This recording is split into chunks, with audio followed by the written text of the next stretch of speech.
War. War never changes.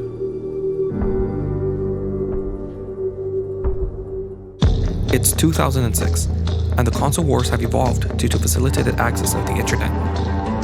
Sony and Microsoft have both come up with their next-gen consoles that will transform the way in which the world of gaming functions. Microsoft's Xbox 360 hits the markets a whole year earlier, introducing gamers to the first ever online service, albeit needing to be paid.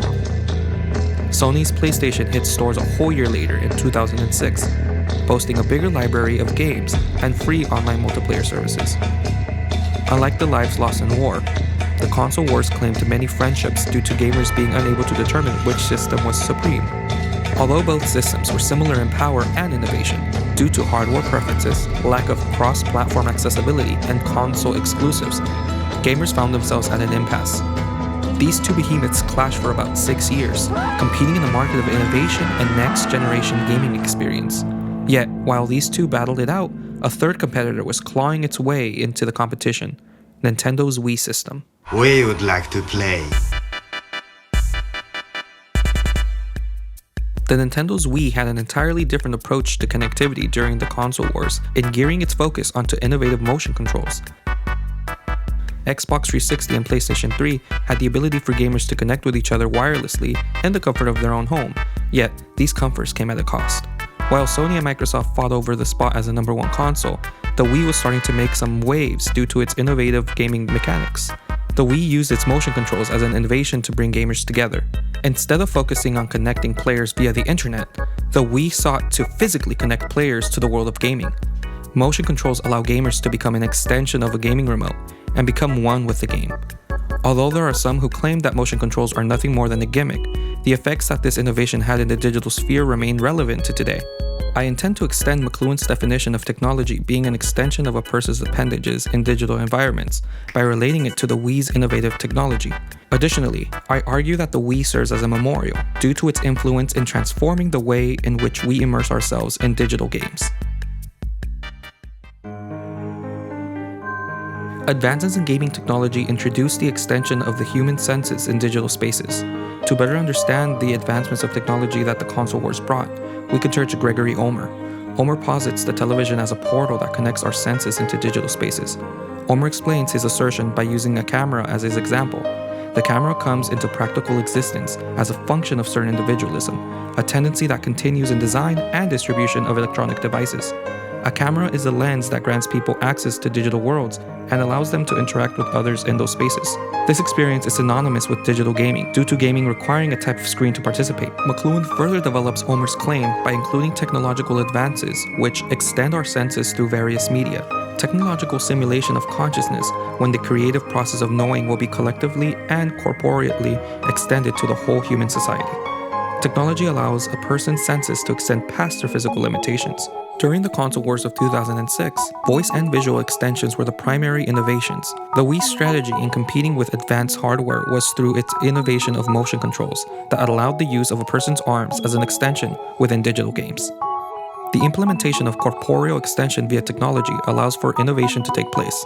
However, technological advancements require that older innovations be critiqued in order to further develop. Ulmer claims that innovation takes place through innovation that involves the retrieval of some features from the cultural archive thought to be obsolete. In the realm of gaming, motion controls were thought to be obsolete or even unachievable as a main marketing strategy due to the focus on internet connectivity. Additionally, Arroyo explains that in order to have a cycle of perpetual invention, there needs to be a space in which innovation can be cultivated and challenged, the chora. In order for choric invention to take place, Arroyo explains, choreography does not offer a set of pre-established procedures. It creates a network in which to feel an invention that is both sparked by punctum and remembered by the body. After time has passed with an innovation, it is only natural for us to look for advancements in our current technologies or even attempt to apply them in different areas of our lives. It is through critique and experimentation that we challenge current advancements in continuing to meet our growing demands for connectivity. Although the contributions of the PlayStation 3 and Xbox 360 laid a foundation to the world of online gaming, the Wii's motion controls incorporated new forms of player connectivity by combining Electracy and the physical body. It is important to note that motion controls were not entirely new to gaming. The PlayStation 2 was actually the first system to attempt using motion controls through a device called the iToy camera that was needed to play the game iToy Play. However, this moment was short-lived, and Sony decided to move on to other projects. The Xbox 360 and PlayStation 3 focused on enhancing other features, such as auditory, visual, and physical senses. This was accomplished through wireless controls, vibration features in remotes to simulate movement, and advancements in wireless microphone technologies. However, Nintendo decided to pioneer further in barely charted gaming territory and made the Wii system have games focused on motion controls. The Wii's success in the gaming market went on to support what McLuhan deems as a positive consequence in innovation when we extend our physical selves. The gaming market at this point in time did attempt to be innovative in the current advancements of wireless technologies, but grew complacent in the development of other senses via gaming. Motion controls allowed gamers to extend physical activities onto their screens and participate in a new form of gaming. Many of the games available on the Wii encourage gamers to move in ways that games on the PlayStation 3 and Xbox 360 did not encourage. Certain games like Mario Kart Wii simulated driving via the Wii remote. Super Mario Galaxy featured levels in which motion were necessary to advance, and The Legend of Zelda simulated wielding a sword and a shield. More importantly, the Wii transforms the way in which gaming was perceived by the public. In one case, the American Heart Association partnered with Nintendo to sponsor a special edition console, which signaled a change in gaming being a sedentary activity. Now the American Heart Association is suggesting these games may not only be a great way to pass the time, but good for your health too. The Wii had games dedicated to fitness, such as Wii Fit, which encouraged daily use to track physical activity. Gaming now offered more options and playstyle that catered to those who wanted a more active lifestyle while gaming. Wii Sports Resort is a testament to the possibility of combining sports and video games. Wii Sports Resort used motion controls to simulate physical activity in the virtual world through actual physical movement. Unlike gameplay from the PS3 and Xbox 360, which caused, as McLuhan put it, a numb stance of the technological idiot through sedentary-styled gaming, the Wii Sports Resort's functionality encouraged players to move and disengage from passive gaming habits. Wii Sports Resort immerses a player by having them design an avatar that serves as a liminal conduit that translates physical movement into the sports games. Although there were still some button presses that needed to be made, the bulk of the gameplay relied on players obeying certain physical commands. There was a wide variety of sports that Wii Sports Resort contained, such as boxing, where players used both remotes to deal punches and block their opponent's attacks. Cycling, where players used their arms to simulate the pedaling of a bike. Additionally, the game incorporated in-game stamina, which would add an extra layer of reality to gaming. Other sports also included skydiving, canoeing, and even sword fighting.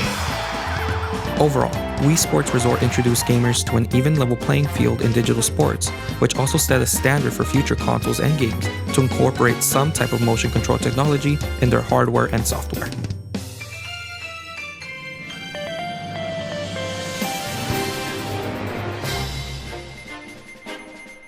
Like all innovations, the Wii's motion controls are often criticized and labeled as a gimmick. The criticism is necessary, as it allows for conversations about innovation within the gaming community from becoming stagnant.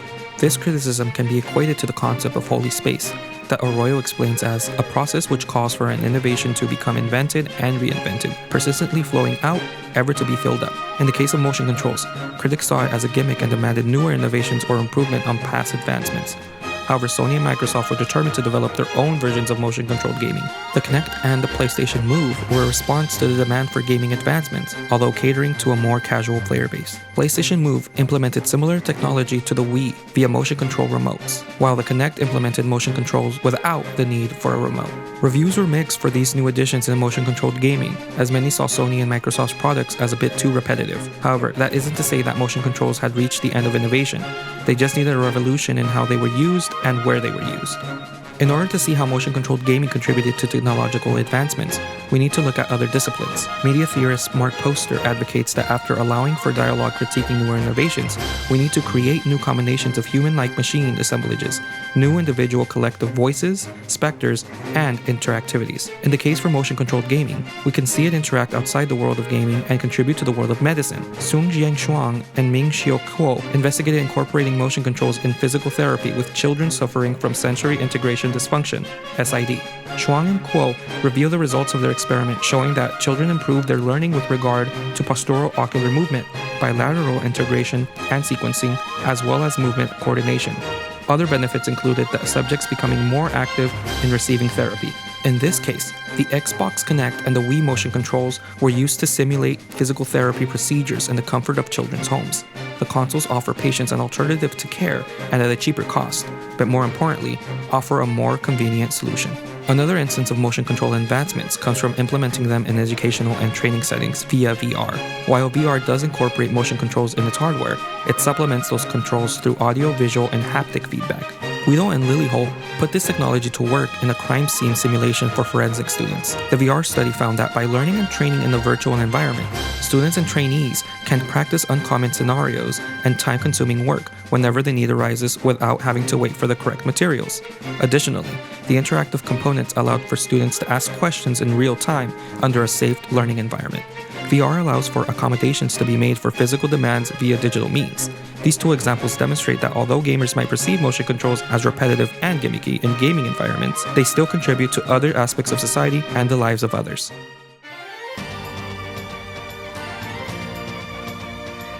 The accomplishment of the Wii's motion controls and the legacy it established for immersive gaming warrant its status as a memorial symbol. Annie Jurin proposes that the main factor which determines the status of a memorial comes from the lieux de mémoire, which are places where the past is invested by communities with a living desire to remember, with all the implications that this may have for mapping out future directions or informing collective consciousness. The console wars are a lieu de mémoire that focuses its shine on the monumental innovation of the Wii. Technological advancements of different consoles were discussed, praised, and criticized during the console wars, but the Wii generated the most buzz due to its motion controls. Today, motion controls are the foundation of any type of immersive technology and have become a necessity for any new innovations. The Wii's legacy is still relevant today, and its memorial lives on within the development of newer consoles and VR environments.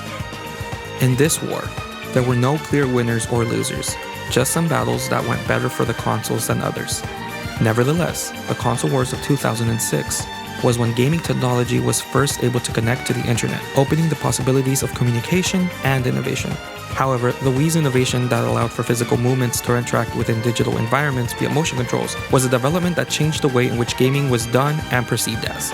Today, games and technology are incorporating motion-based controls to emulate physical experiences in digital spaces. Despite mixed reviews from hardcore and casual gamers, Sony, Microsoft, and Nintendo continue to incorporate motion-controlled functionality. The console wars of 2006 were possibly the biggest console wars in the past 2 decades, as most gaming companies now follow a more uniform formula in the development of their consoles. Another reason console wars are no longer as common as they once were can be credited to the introduction of other consoles, such as the Steam Deck, which is currently leading in innovation. Thus, we are long overdue for the next booming console war. Before it occurs, we should remember to look out for the dark horse console that attempts to shake things up and transform the very way we game and interact with digital environments. The war is over. As we start to rebuild, this hillside will remain barren, a memorial to heroes fallen.